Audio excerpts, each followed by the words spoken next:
Nabi Zakaria itu bermohon kepada Allah, "Ya Rabb, tulang-tulangku telah melemah dan rambutku sudah ditumbuhi uban. Namun begitu aku tidak pernah kecewa untuk selalu berdoa kepada Engkau, karena aku khawatir terhadap generasi penerusku." Seorang hamba muslim yang taat kepada Allah, bila usianya sudah 50 tahun, Allah akan meringankan hisabnya. Bila seorang hamba muslim yang taat itu sudah umurnya 60 tahun, Allah akan menganugerahnya kemampuan bertaubat kepadanya. Bila usianya sampai 70 tahun, para penduduk langit akan mencintai. Bila usianya mencapai 80 tahun, Allah akan menetapkan amal kebaikannya dan menghapus amal keburukannya, dengan catatan dia adalah muslim yang taat. Dan bila usianya mencapai 90 tahun, hingga apabila datang kematian kepada seseorang dari mereka, dia berkata, "Ya Rabb, kembalikan aku ke dunia, aku akan beramal soleh." Ayat ini bisa dijadikan sebuah inspirasi. Andaikan bapak-bapak dan ibu-ibu ini reborn, terlahir kembali, sudah dari pernah mati, apakah kita akan santai-santai saja? Apakah kita kemudian tidak akan memanfaatkan waktu? Apakah kita akan menunggu mati lalu baru berangan, "Ya Allah, saya rugi kemarin tidak begini," lalu kembalikan ke dunia? Tidak lagi. Maka bayangkan bapak dan ibu sudah pernah mati, sekarang diberikan kesempatan lagi hidup oleh Allah.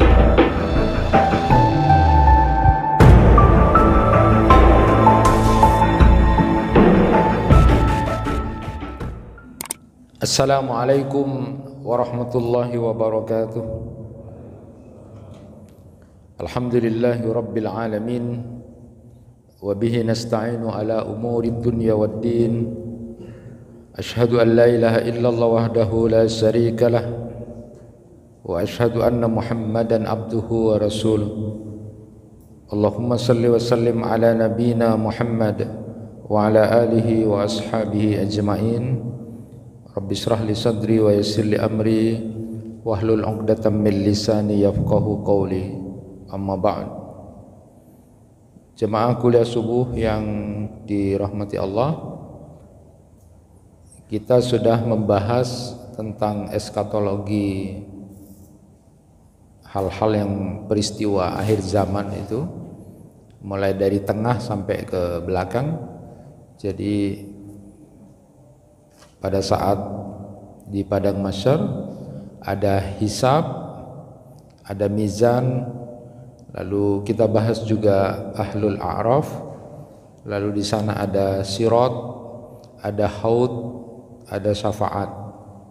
Sudah sampai kemudian terakhir kita bahas tentang surga, neraka, sudah kita juga bahas. Nah, sekarang kita balik ke eskatologi awal, ya, peristiwa-peristiwa akhir zaman di awal. Yang tersisa nanti kita akan bahas tentang rahasia kematian yang didahului dengan masa tua. Walaupun tidak harus tua untuk menjadi mati, di situ nanti ada tanda-tanda kiamat kecil, tanda-tanda kiamat besar, sampai proses kebangkitan. Ini yang akan kita bahas pada kesempatan kali ini dan selanjutnya insya Allah. Jemaah yang dirahmati Allah, untuk kali ini kita akan bahas, dan ini sudah sering bahasan-bahasan ringan tentang rahasia kematian, tetapi didahului dengan masa tua. Jadi nanti kita akan berbicara tentang masa tua saja. Bagaimana kita bisa damai hati kita di masa tua itu. Karena banyak di antara kita manusia-manusia yang tidak mau damai dengan masa tua itu. Artinya menolak, tidak mau dikatakan tua gitu kan, tetap mau muda saja. Oleh karena itu kita akan bahas di eskatologi awal itu tentang kematian, tetapi saat ini kita akan bahas tentang masalah bagaimana kita di posisi tua. Jemaah yang dirahmati Allah, Ibnul Jauzi itu di kitab beliau Tanbihun Naim Al-Gumur ala Mawasimil Umur, beliau menyebutkan bahwa manusia itu tahapannya ada 5 kalau dilihat dari umur ya. Walaupun penahapan umur ini macam-macam, di orang dari ini ke ini apa. Tetapi kita ambil misalnya apa pendapat dari Ibnul Jauzi ketika beliau berpendapat tentang pembagian tahapan umur manusia. Pertama adalah masa umur awal sampai balik. Itu oleh beliau ditulis paling tidak kurang lebih 15 tahun. Jadi mulai dari masa melahirkan, kelahiran sampai umur 15 tahun ya. Itu masa balik. Yang kedua, beliau antara umur 15 tahun sampai umur 35 tahun itu disebut sebagai asy-syabab, sudah muda. Jadi umur 15 sampai 35 adalah masa muda. Lalu beliau sebutkan antara umur 35 sampai 50 itu, sampai 50, jadi sabab itu disebut dengan kuhulah, masa dewasa. Jadi bapak-bapak yang umur 35 sampai 50 itu adalah masa dewasa. Dan kemudian berikutnya adalah umur 50 sampai 70 tahun itu disebut orang yang sudah tua atau syekh. Jadi sebutan syekh itu ada 2. Orang yang karena ilmunya lebih dalam dari dia, lebih berilmu walaupun dia lebih muda, disebut dengan syekh juga. Tapi kalau juga ada disebut syekh itu kalau umurnya lebih tua atau umurnya sudah di atas antara 50 sampai 70 tahun. Jadi kalau berdasarkan umur, maka hari ini saat ini saya berhadapan dengan banyak masyayikh ya. Masyayikh. Jadi habaib masyayikh. Jadi bapak-bapak ini yang sudah di atas antara 50 sampai 70 itu sudah syekh semua ini. Jadi kalau sudah kira-kira temu sama sepuhnya, mari syekh gitu, mari syekh gitu. Anda usah nunggu syekh lagi. Itu dari sisi umur gitu ya. Dari sisi ilmu juga boleh ya. Jadi kalau ada orang bilang para masyayikh, ya betul ya kalau sudah di hadapan para yang sepuh. Dan pada saat usia yang terakhir yang kelima itu di atas 70 tahun. Jadi usia renta itu sudah disebut dengan ardalil umur ya. Jemaah yang dirahmati Allah, sekedar mengingatkan buat kita karena kita sedang sharing bicara tentang masa tua itu. Kita ingat belajar bagaimana Nabi Zakaria di dalam Al-Quran surat Maryam ayat 4 itu, beliau kemudian digambarkan di dalam Al-Quran bermohon kepada Allah. Qala rabbi inni wahanal azmu minni wasta'ala ar-ra'su syaiba walam akum bidu'aika rabbi syakiyya wa inni hiftul mawaliya min warai. Jadi ada gambaran tentang Nabi Zakaria kalau berbicara tentang masa tua ini. Di dalam Quran surat Maryam ayat 4 disebutkan Nabi Zakaria itu bermohon kepada Allah, ya Rabb, tulang-tulangku telah melemah dan rambutku sudah ditumbuhi uban. Namun begitu aku tidak pernah kecewa untuk selalu berdoa kepada Engkau karena aku khawatir terhadap generasi penerusku. Jadi digambarkan dalam ayat ini paling tidak ciri-ciri orang yang sudah tua itu adalah tulangnya sudah lemah, tidak sekuat dulu. Lalu kemudian biasanya ditumbuhi dengan uban. Ditumbuhi dengan uban. Tetapi yang menarik di situ disebutkan walaupun sudah tua gini tidak pernah kemudian berhenti untuk berdoa. Nah, ini juga menjadi dalil ada orang-orang yang kemudian tidak usah berdoa sama Allah. Allah itu pasti ngasih kok. Malu kita berdoa. Bukan begitu cara penempatannya. Jadi itu digambarkan seorang yang meminta kepada Allah itu Allah senang. Allah akan beri itu. Beda dengan kita, kalau kita diminta-mintai, kita kemudian tidak suka. Tetapi Allah senang. Kemudian kalau kemudian selalu ada doa-doa. Tidak pernah bosan untuk berdoa kepada Allah walaupun setua itu. Jadi ayat ini pernah juga dijadikan dalil ya oleh seseorang itu merubah inspirasi dirinya. Ada orang yang sudah merasa baik, menjadi orang baik 4 tahun dia 4 tahun menjadi orang baik, pokoknya merasa sudah berubah 4 tahun. Tapi suatu saat dia berdoa kepada Allah, tidak dikabul-kabulkan terus. Terus dia mengatakan, apa bedanya saya dulu dengan sekarang, katanya dia. Apa bedanya dulu saya dengan sekarang? Tidak ada perubahan. Percuma saja saya jadi orang baik selama 4 tahun ini. Gitu. Tapi kemudian setelah baca Quran surat Maryam ini, di awal-awal ini, yang bercerita tentang Nabi Zakaria yang tidak pernah bosan berdoa kepada Allah itu untuk memiliki keturunan itu selama 60 tahun dia berdoa. Lalu kemudian dia terpikir, ya Allah, ini Nabi Zakaria, kekasihmu, seorang nabi, dan merasa tidak bosan, sudah 60 tahun memohon dan berdoa kepadamu. Saya ini baru merasa menjadi orang baik 4 tahun saja akhir-akhir ini, lalu kemudian ketika meminta kepadamu tidak dikabulkan seolah-olah, lalu kemudian akan menganggap tidak ada gunanya jadi orang baik. Nabi Zakaria seorang nabi menyatakan, kekasih engkau menyatakan bahwa tidak akan pernah bosan untuk berdoa kepada engkau. Aku ini siapa gitu kan. Inilah yang membuat sebuah inspirasi bahwa menjadi orang baik itu tidak harus di waktu-waktu atau kemudian ada batasan. Selama kita masih hidup, teruskan aja menjadi orang baik dan jangan pernah bosan untuk berdoa kepada Allah Subhanahu wa taala. Nah, jadi ciri utama itu paling tidak adalah adanya uban. Bahkan Nabi kita, Nabi Shallallahu Alaihi Wasallam pernah kemudian juga beruban gara-gara turun beberapa surat itu, disebutkan surat Hud, Al-Waqi'ah, Al-Mursalat, An-Naba, dan At-Takwir. Surat-surat itulah yang membuat kemudian Rasulullah Shallallahu Alaihi Wasallam menjadi beruban. Jadi kalau orang mikir sesuatu itu bisa cepat beruban juga. Tetapi penting untuk kita sama pahami bahwa uban itu mengingatkan kepada kita bahwa kita sudah tua, sudah dekat dengan ajal.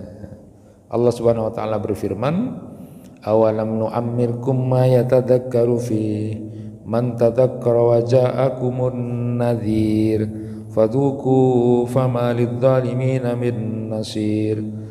Dan apakah kami tidak panjangkan umurmu dalam masa yang cukup untuk berfikir bagi orang yang mau berfikir, dan apakah tidak datang kepadamu pemberi peringatan, an-nadhir, maka rasakanlah azab kamu, dan tidak ada bagi orang-orang yang zalim seorang penolong pun. Nah, itu Quran surat Fatir ayat 37. Ibnu Katsir menyebutkan bahwa di tafsir beliau bahwa para ulama tafsir seperti Ibnu Abbas, Qatadah, kemudian Ikrimah itu menyebut an-nadhir itu adalah pemberi peringatan, itu adalah munculnya uban. Nabi SAW menyatakan bahwa uban itu adalah cahaya bagi orang beriman. Annahu nurul mu'min, ya. La tantifu asy-syaiba ma min muslim yasibu syaibatan fil Islam illa kanat lahu nuran yaumal qiyamah. Jangan kamu cabut uban itu. Tidaklah seorang muslim yang memiliki sehelai uban, melainkan uban itu akan menjadi cahaya baginya pada hari kiamat. Hadis riwayat Abu Dawud. Jadi menjadi cahaya, Pak. Dalam riwayat lain itu uban itu menjadi kebaikan-kebaikan, ya. Sehingga kemudian itu pertanda bahwa kita sudah jadi syekh gitu. Sudah jadi syekh, sudah tua. Dan tanda mengagungkan Allah, selalu saya sebutkan hadis ini adalah diantaranya adalah memuliakan orang tua. Jadi orang tua itu dimuliakan oleh Allah. Inna min ijlalillah ikrami dzis syaibah al muslim. Jadi tanda kita mengagungkan Allah itu adalah menghormati orang yang tua itu, artinya sudah punya uban itu. Dan Rasulullah Sallallahu Alaihi Wasallam menyebut juga kebanggaan buat bapak-bapak, ibu-ibu yang sudah di atas 50 tahun itu bangga. Kenapa? Karena disebut sebagai sebaik-baik orang. Jadi kalau ditanya, Rasulullah pernah ditanya, ayyun nas khair, manusia mana yang paling baik itu lalu disebutkan adalah man tala umruhu wa hasuna amaluhu, yang panjang umurnya lalu kemudian dia baik amalnya. Jadi berbanggalah, bapak-bapak dimuliakan, ibu-ibu dimuliakan oleh Allah ya. Salah satu kelebihan orang tua atau menjadi orang tua itu dalam Islam adalah kebaikannya itu dicatat, tetapi keburukannya yang dilakukan di luar kontrol kesadaran dirinya karena sudah faktor U itu, faktor usia atau umur itu dimaafkan. Jadi kalau lupaan, tiba-tiba kentut tanpa sengaja gitu kan, karena sudah umur gitu kan, itu dimaafkan. Dan inilah salah satu cara Allah memuliakan dan mengasihi orang-orang yang sudah tua, yang telah menghabiskan waktunya di dalam ketaatan kepada Allah Subhanahu wa taala. Ada riwayat dari Anas bin Malik itu agak detail. Nabi sallallahu alaihi wasallam bersabda, "Fa idza balagal khamsina haffafallahu min hisabihi. Fa idza balagas sittina razaqahullah al-inaba ilaihi bima yuhib. Fa idza balagat sab'ina ahabbahu ahlus sama. Fa idza balagat samanina kataballahu lahu hasanatihi wa tajawaz an sayyiatihi. Fa idza balagat tis'ina ghafarallahu lahu ma taqaddama min dhanbi wa ma ta'akhkhar wa safa'ahu fi ahli baitihi wa kana asiru fi ardihi. Fa idza balaga ardalil umur likay la ya'lamu ba'da ilmin syai'a kataballahu lahu misla ma kana ya'malu fi sihhatihi minal khair. Fa idza amila sayyi'atan lam tuktabu alaihi. Seorang hamba muslim yang taat kepada Allah, bila usianya sudah 50 tahun, Allah akan meringankan hisabnya. Bila seorang hamba muslim yang taat itu sudah umurnya 60 tahun, Allah akan menganugerahnya kemampuan bertaubat kepadanya. Bila usianya sampai 70 tahun, para penduduk langit akan mencintainya. Bayangkan kalau sudah penduduk langit itu mencintai. Jadi berbahagia kalau umurnya panjang itu. Bila usianya mencapai 80 tahun, Allah akan menetapkan amal kebaikannya dan menghapus amal keburukannya. Dalam catatan dia adalah muslim yang taat. Dan bila usianya mencapai 90 tahun, Allah akan mengampuni dosa-dosanya yang telah lalu dan dosa-dosanya yang belakangan. Allah juga akan memberikan kepada dia pertolongan kepada anggota keluarganya, serta Allah akan mencatatnya sebagai tawanan Allah di bumi. Apabila dia sampai renta, sudah tua, di atas 80 tahun,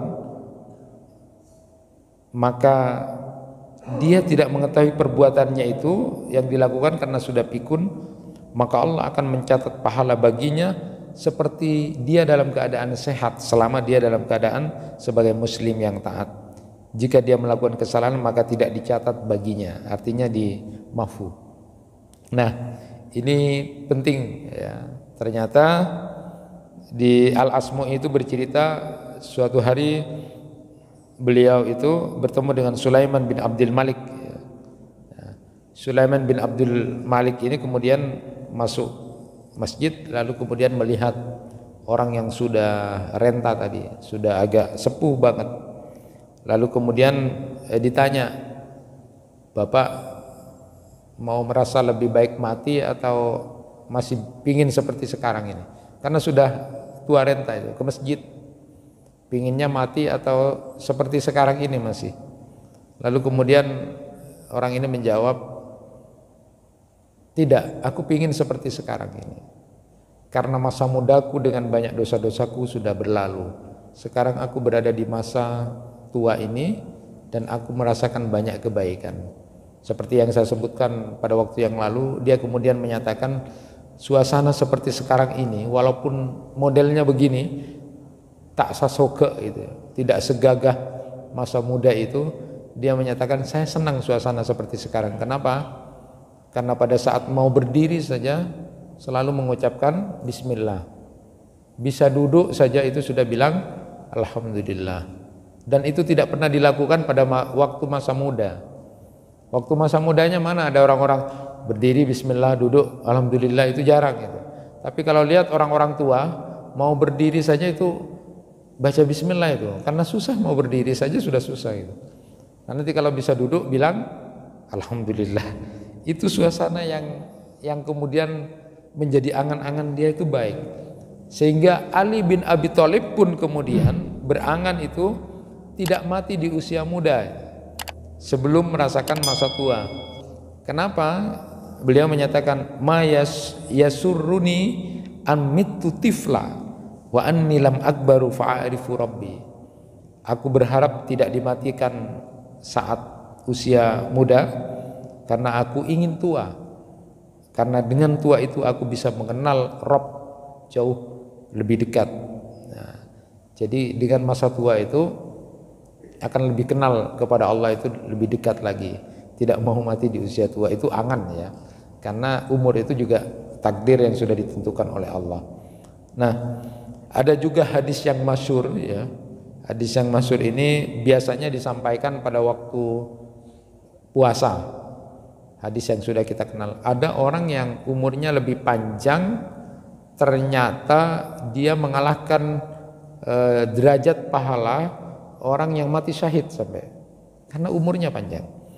Jadi riwayat dari Talha bin Ubaidillah ini dijadikan dasar ketika ada dua orang datang kepada Rasulullah, semangat dia masuk Islam dan mereka ingin berjihad, dua-duanya berjihad.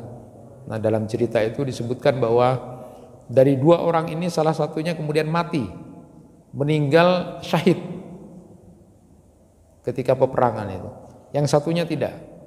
Nah, yang satunya ini kemudian meninggal 1 tahun berikutnya. 1 tahun berikutnya, dan itu pun meninggal tidak dalam peperangan tapi di atas ranjang. Di atas ranjang. Nah, di mimpinya Talha bin Ubaidillah ini ya, di mimpi beliau itu ternyata ketika ketemu di surga itu ternyata Allah menyuruh orang yang mati belakangan ini masuk ke surga lebih awal. Baru kemudian yang mati syahid ya. Lalu kemudian ada pikiran yang tidak enak, kok yang mati belakangan itu padahal matinya tidak dalam peperangan kok disuruh masuk surga lebih awal gitu. Pikirnya kan yang mati syahid itu duluan karena itu adalah pahala terbesar. Ternyata ketika ditanyakan kepada beberapa orang juga sama juga pikirannya. Akhirnya tanya kepada Rasulullah SAW. Dan ketika Rasulullah diaduin pertanyaan tentang itu, kenapa yang belakangan mati lebih belakangan itu kemudian lebih awal masuk surga? Rasulullah menyatakan, alaisa qad makasa hada ba'dahu sana. Bukankah orang ini hidup setahun setelah orang yang mati syahid? Iya, katanya. Lalu kemudian beliau bersabda, wa adraka Ramadan fasama wa shalla kada wa kada min sajdatin fis sana. Bukankah orang ini kemudian bertemu dengan bulan Ramadan lalu berpuasa, dia juga sholat, lalu melakukan beberapa sujud, artinya dia melakukan banyak amal-amal ibadah kepada Allah? Mereka jawab iya. Lalu kemudian Rasulullah SAW bersabda, sungguh jauh perbedaan antara orang ini dengan orang yang mati syahid itu seperti langit dan bumi. Artinya umur panjang itu juga begitu sangat bagus menjadi amal-amal yang utama ketika kita menjadi orang yang taat, karena umur yang panjang bisa mengalahkan mati syahid itu. Ini yang biasanya dijadikan dalil pada saat memasuki bulan Ramadan diantaranya. Karena kalau ketemu bulan Ramadan itu kan amalnya berlipat-lipat, sehingga kemudian dengan umur yang panjang belakangan matinya itu dijadikan ketaatan pada dia. Itu namanya keberkahan waktu atau keberkahan umur. Sehingga Allah Subhanahu wa taala memberikan banyak kemuliaan, keutamaan pada muslim yang taat yang sudah tua itu. Di antaranya adalah Allah Subhanahu wa taala malu menolak permintaannya. Ini kan luar biasa, Pak. Allah malu tidak tidak memberi apa yang diminta oleh orang yang sudah beruban. Ini kemuliaan. Innallaha azza wa jalla la yastahi min disaibah al-muslim idza kana musaddada luzuman lis-sunnah ayyas'alallah fala yu'ti. Sungguh Allah azza wa jalla itu malu kepada seorang muslim yang beruban, yang ia hidup benar dan melazimi sunnah, jika dia meminta kepada Allah dia tidak memberinya. Hadis riwayat At-Tabrani. Jadi mulia sekali kalau orang-orang beruban minta kepada Allah. Allah malu untuk tidak memberi, ya. Dan memang orang tua muslim itu adalah pemilik doa yang makbul. Al-Quran menceritakan kekuatan doa orang tua yang soleh untuk anak-anaknya, yaitu Nabi Yakub alaihissalam. Ketika saudara-saudara Yusuf itu meminta ayahnya agar mereka dimaafkan, Nabi Yakub kemudian menyatakan, qala saufa astaghfiru lakum rabbi innahu wal ghafurur rahim. Saya akan mintakan ampun kalian kepada Rabbku, sungguh dia maha pengampun dan maha penyayang. Jadi Ibnu Mas'ud radhiyallahu an itu ketika memberikan tafsiran kepada saufa astaghfiru lakum, nanti aku akan doakan kalian. Jadi ketika saudara-saudaranya Nabi Yusuf itu merasa bersalah sudah terakhir-terakhir itu, lalu minta kepada bapaknya Nabi Yakub, mintakan ampun kami gitu. Lalu kemudian Nabi Yakub menyatakan, iya nanti akan aku mintakan ampun. Iya nanti akan aku mintakan ampun. Jadi ini doanya Nabi Yakub. Nabi Yakub itu sudah sepuh, sudah tua, makbul, tapi ditunda doanya. Kapan itu dilaksanakan? Pada waktu sahar di hari Jumat. Jadi nanti saya akan mintakan kepada Tuhan untuk mengampuni kalian. Jadi ini ketemunya baik. Orang tua yang soleh itu, yang sudah sepuh beruban itu, dia taat kepada Allah baik, doanya makbul, lalu di waktu yang mustajabah. Ditunda, nanti akan saya mintakan ampun kepada Allah. Kapan itu dilakukan? Dilakukan oleh Nabi Yakub pada waktu sahar. Waktu sahar itu ada pada waktu sahur, makan sahur. Jadi waktunya namanya sahar. Makanan yang dimakan waktu sahar itu adalah sahur. Nah, jadi di waktu sahar beristighfar. Dan di dalam Al-Quran disebutkan adalah orang-orang yang memintakan ampun di waktu sahar. Wabil ashari hum yastaghfirun. Nah, wal mustaghfirina bil ashar. Jadi minta istighfar itu, minta ampunan kepada Allah ditunda sampai di waktu sahar. Itulah yang dilakukan oleh Nabi Yakub, memintakan ampun kepada Allah atas kesalahan anak-anaknya, saudara-saudaranya Yusuf itu. Ibnu Mas'ud pernah juga melakukan itu saat kemudian Umar bin Khattab jalan sebagai khalifah. Kira-kira waktu sahar itu kok ada orang nangis gitu kan, nangis minta ampun, istighfar itu. Siapa? Setelah didekati kemudian ternyata adalah Ibnu Mas'ud. Paginya ditanya oleh Umar, kenapa kamu nangis di waktu sahar itu istighfar kepada Allah? Lalu kemudian Ibnu Mas'ud menyatakan, aku meniru apa yang dilakukan oleh Nabi Yakub. Jadi Nabi Yakub itu nunda doanya. Doa itu kapan saja, tetapi nunda doanya nunggu waktu yang mustajabah. Dan itu dilakukan Nabi Yakub di waktu sahar, di waktu tengah malam, waktu sahur itu Pak. Rata-rata kalau pakai jam sekarang itu antara jam 3 ke jam 4 itu. Jadi bapak-bapak kalau mau doakan anak-anak, doakan anak-anaknya, doakan sesuatu, apalagi sudah sepuh, sudah beruban, itu makbul sekali. Apalagi ketemu di waktu yang mustajabah, yang seperti yang dilakukan oleh Nabi Yakub. Maka tentu kemuliaan dan keutamaan yang diberikan Allah kepada orang yang sudah sepuh dan sudah tua ini harus dijaga. Salah satu nasihat dari Rasulullah SAW, terutama untuk yang sudah tua, la yazalu lisanuka radban min dzikrillah. Jangan pernah lisanmu sedikit pun tidak berzikir kepada Allah. Ini nasihat untuk menjaga kemuliaan sebagai orang tua adalah selalulah jangan pernah kemudian tidak berzikir kepada Allah. Zikir. Jadi yang sudah di atas 50 itu zikir. Bukan berarti di bawah 50 itu tidak berzikir, bukan. Tetapi untuk yang sudah di atas 50, kerjaannya adalah zikir, zikir, zikir kepada Allah. Itu kesenangan yang luar biasa ya. Dan yang kedua adalah jadikan malam itu sebagai ghanimah. Ya, ghanimah itu harta rampasan perang. Jadi buat orang yang sudah tua itu ya, sama seperti kemudian yang Allah Subhanahu wa taala berfirman, "Falikul isbah wa ja'alal laila sakana wasyamsa wal qamara husbana dzalika takdirul azizil alim." Dia menyingsingkan pagi dan menjadikan malam untuk waktu yang tenang atau istirahat, dan menjadikan matahari dan bulan untuk perhitungan. Itulah ketentuan Allah yang maha perkasa lagi maha mengetahui. Quran surat Al-An'am 96. Setelah membaca ayat ini, Suhaib Ar-Rumi itu berkata begini. Istrinya Suhaib Ar-Rumi itu berkata begini. Inna Suhaiba idza dzakaral jannah tala syauquhu wa idza dzakaran nar tara naumuhu. Sungguh Allah menjadikan malam itu sebagai waktu yang tenang dan untuk istirahat. Tetapi tidak bagi Suhaib. Suhaib itu karena sudah tua, sudah sepuh. Suhaib itu jika ingat surga, dia begitu sangat rindu, semakin menggebu-gebu. Dan saat dia teringat neraka, dia kemudian tidak bisa tertidur.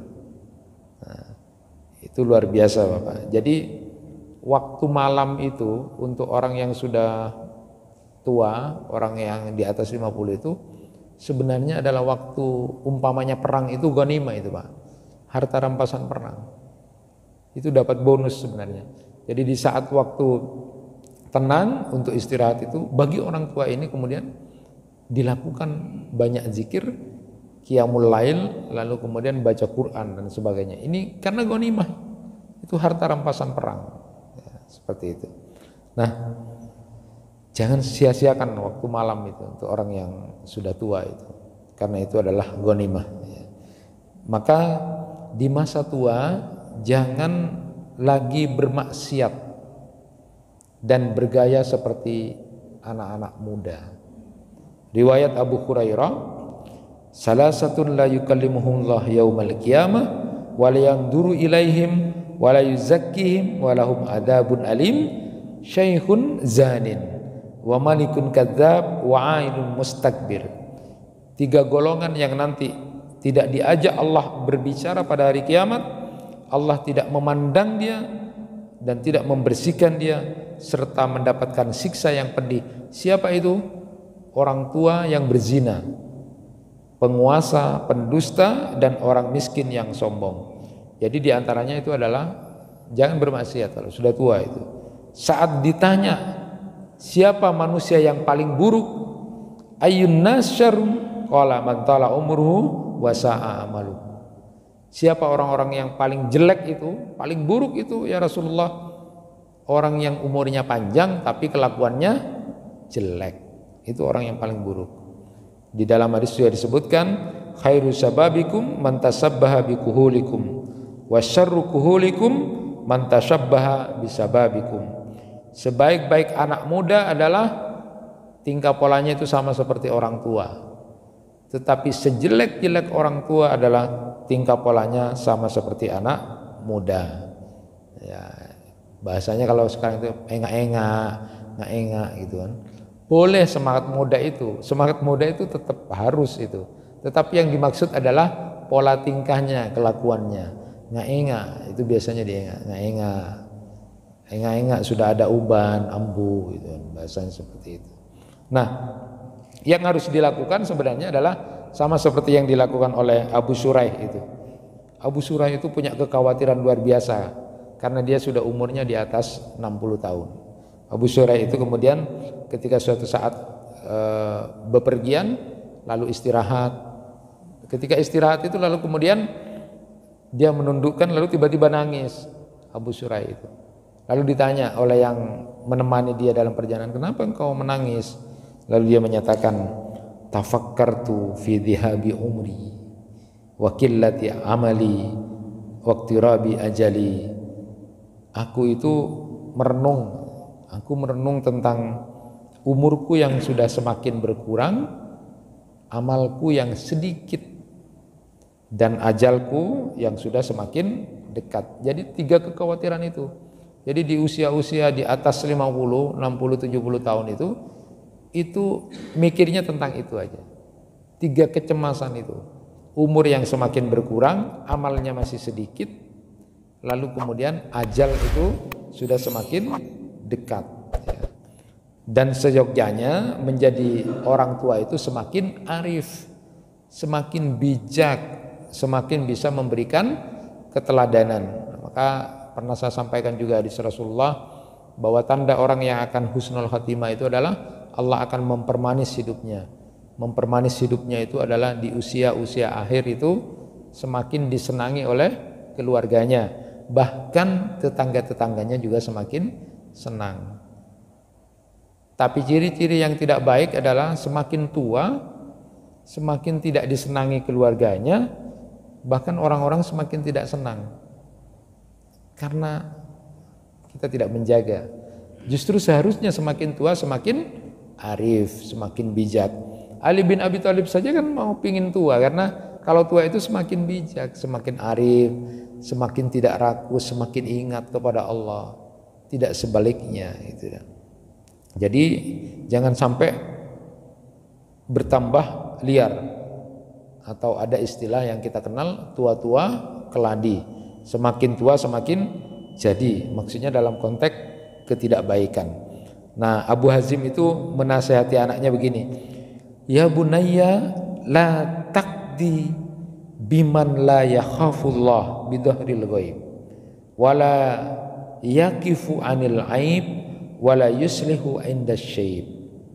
Wahai anakku, jangan engkau ikuti orang yang tidak pernah takut kepada Allah di saat sendiri. Jangan kamu ikuti kalau dia suka bermaksiat sendiri. Kalau di orang banyak dia bagus gitu ya. Tapi kalau dia sendirian banyak bermaksiat pada Allah, jangan kamu ikuti orang model begitu.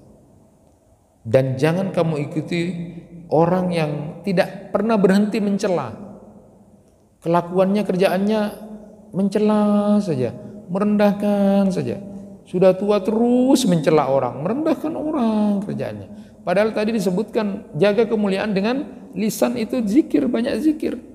Tapi kerjaannya semakin tua semakin merendahkan, mencela, itu saja pekerjaan. Naudzubillah. Jangan ikuti orang tua seperti itu. Dan jangan kamu ikuti orang yang tidak menjadi baik ketika dia sudah beruban. Dan sebenarnya jamaah yang dirahmati Allah, puncak kematangan seorang muslim itu adalah saat memasuki usia 40 tahun.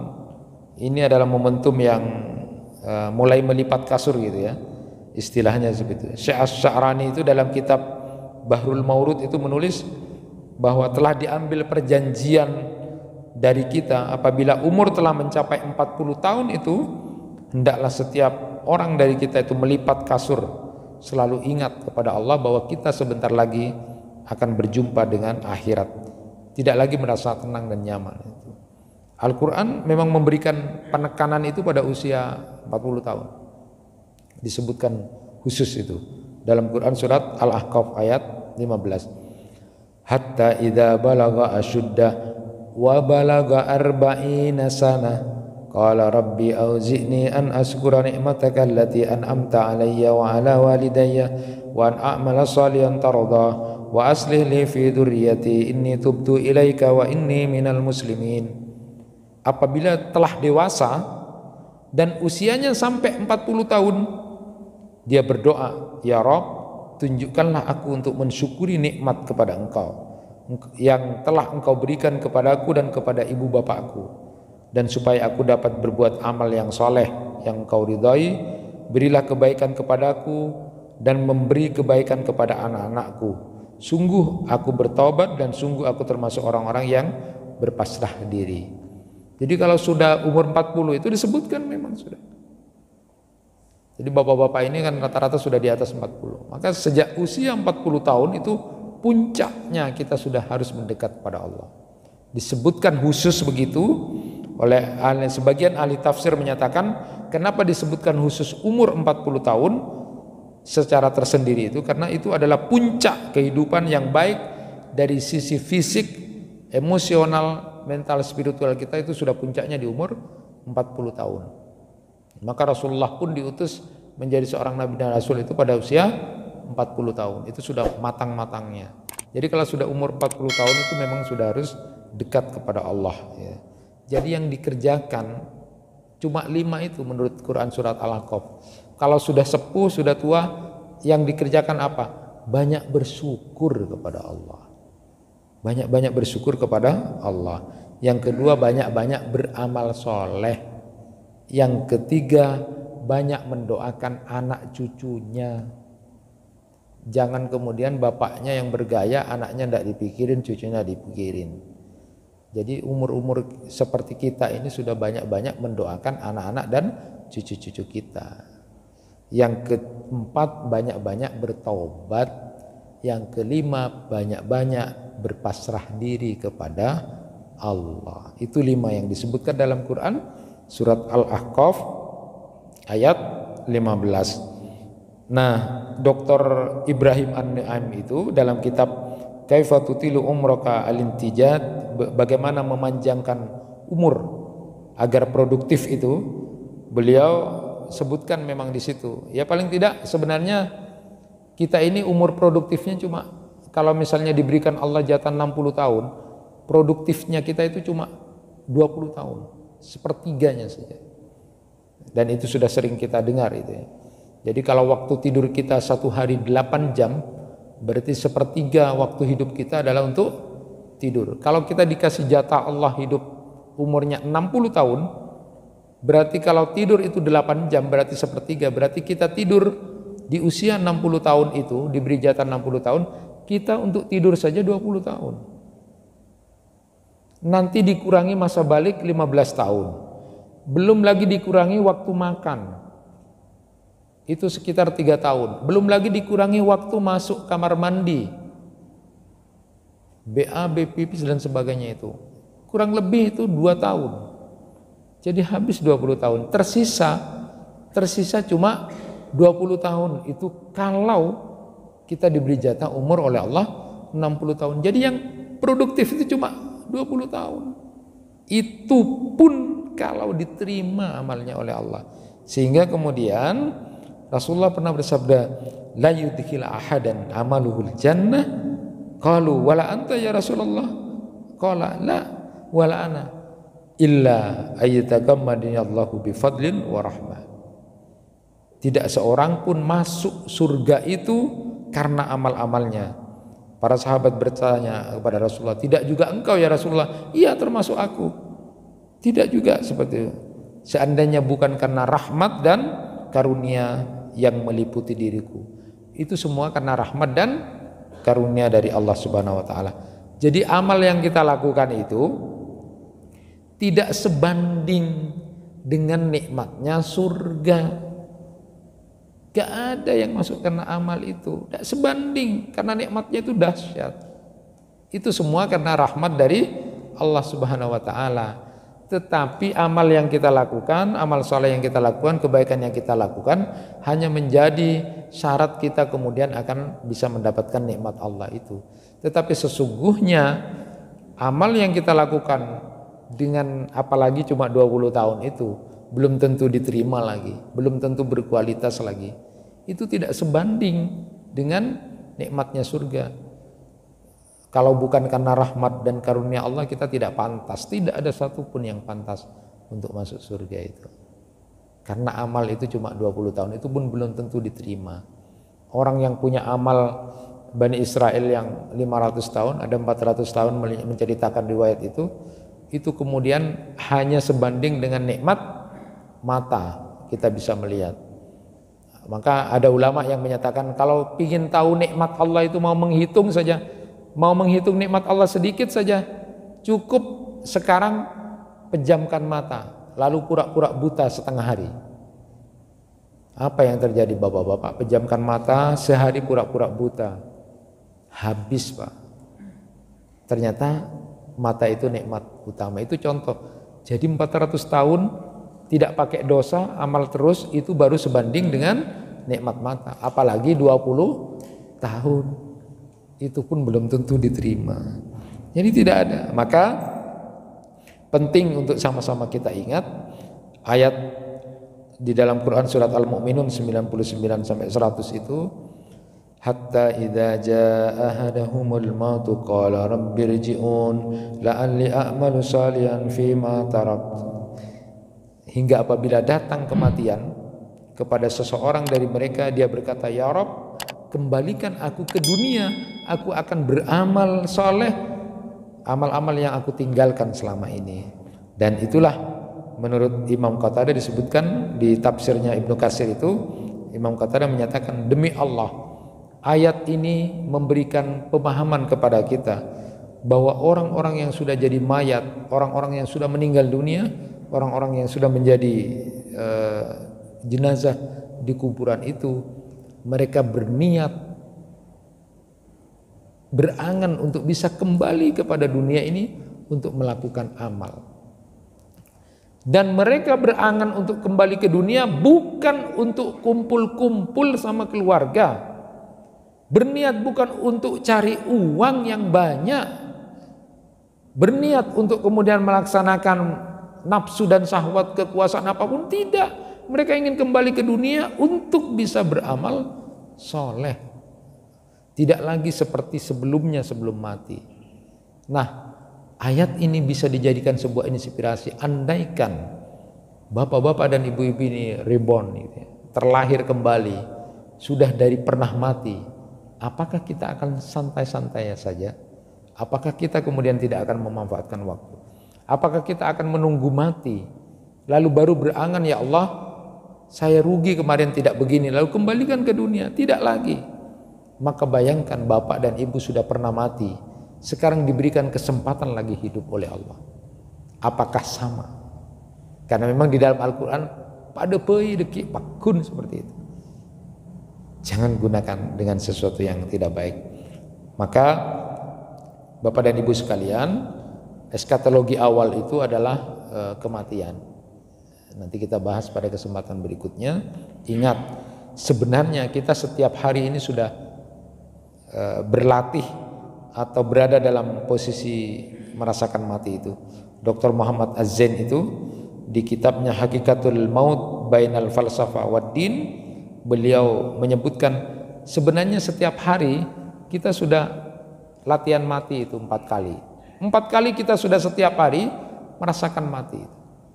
Atau belajar dari kehidupan keseharian kita, 4 kali kita merasakan tentang mati itu. Pertama adalah mautul khalaya, kematian sel-sel. Jadi semakin sel-sel kita ini semakin berkurang, itu adalah contoh bahwa kita suatu saat akan ada ajal. Yang kedua adalah fukdanul maut, kematian panca indera. Panca indera bapak sudah mulai berkurang, tidak seperti dulu. Ya, baik pendengaran, penglihatan itu sudah mulai berkurang. Itu tanda-tanda, itu belajar bahwa setiap hari kita sudah tidak seperti dulu. Itu adalah ciri-ciri kematian. Yang ketiga adalah halatun naum, saat tidur. Jadi tidur itu kan kematian, saudaranya kematian. Lalu kemudian yang keempat adalah al-adatu yaumiyan, pulang ke rumah itu adalah bagian dari contoh. Bapak pulang ke rumah, keluar kerja, pulang atau kemana terus pulang, itu contoh bahwa suatu saat kita juga akan pulang kepada Allah. Jadi sebenarnya tiap hari kita sudah menyaksikan itu, hanya kita tidak belajar dari itu. Sel-sel kita yang berkurang, panca indera kita yang sudah berkurang. Setiap hari kita kemudian tidur, itu adalah tanda-tanda saudaranya kematian. Dan pada saat kita pulang ke rumah, artinya peringatan-peringatan itu sebenarnya harus menjadikan orang tua itu semakin arif, semakin bijak, dan semakin dekat dengan Allah Subhanahu wa taala. Terakhir, Imam Hasan Al-Basri itu pernah kemudian bercerita bahwa suatu saat dia menyaksikan kematian dari Bashar bin Marwan, gubernur Mesir, seorang hebatlah gubernur Mesir pada waktu itu. Dia adalah adik khalifah dari Abdul Malik bin Marwan. Gubernur Mesir ini, Bashar bin Marwan ini meninggal karena hanya ketusuk duri, Pak. Ketusuk duri lalu infeksi di kakinya itu, mati. Dia orang hebat, seorang gubernur. Nah, ketika diantar jenazahnya ke kuburan, lalu berpapasan juga, kebetulan berpapasan dengan orang biasa, orang-orang kulit hitam, orang-orang rakyat biasa lah gitu. Sama juga digotong, kebetulan meninggalnya kemudian pada saat di pekuburan yang sama, ketemu di sana. Proses jenazah sudah, begitu juga dengan yang orang kulit hitam yang diantar itu, sedikit orang rakyat biasa diantar seperti itu.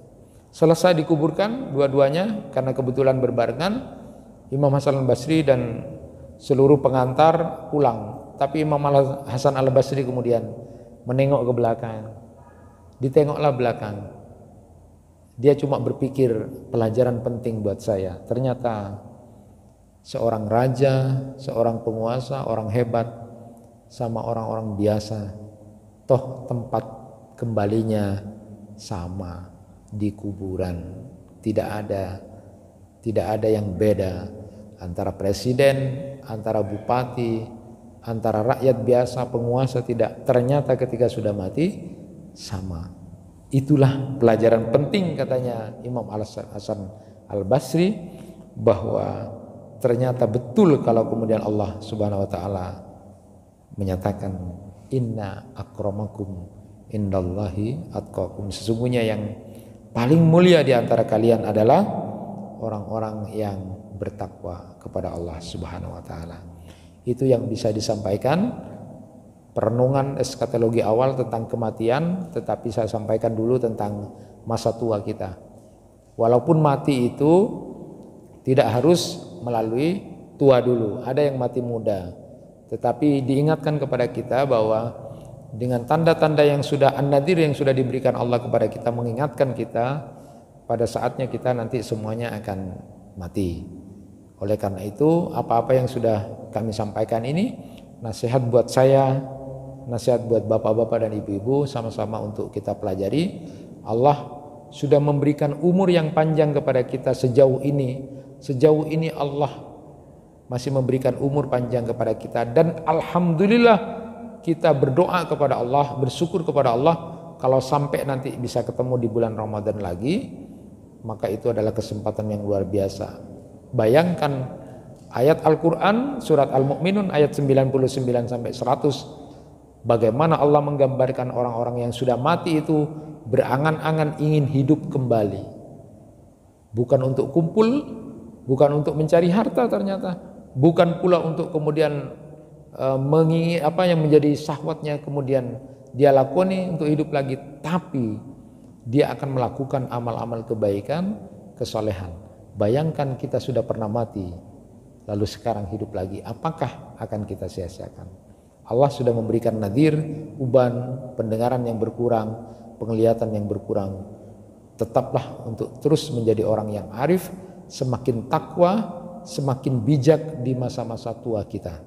Sehingga kemudian Imam Ali pun mengatakan, saya tidak ingin mati muda, tapi saya ingin mati tua, karena disitulah ketaatan kepada Allah semakin bertambah. Sama seperti nasihatnya Rasulullah kepada paman beliau Abbas ketika sakit.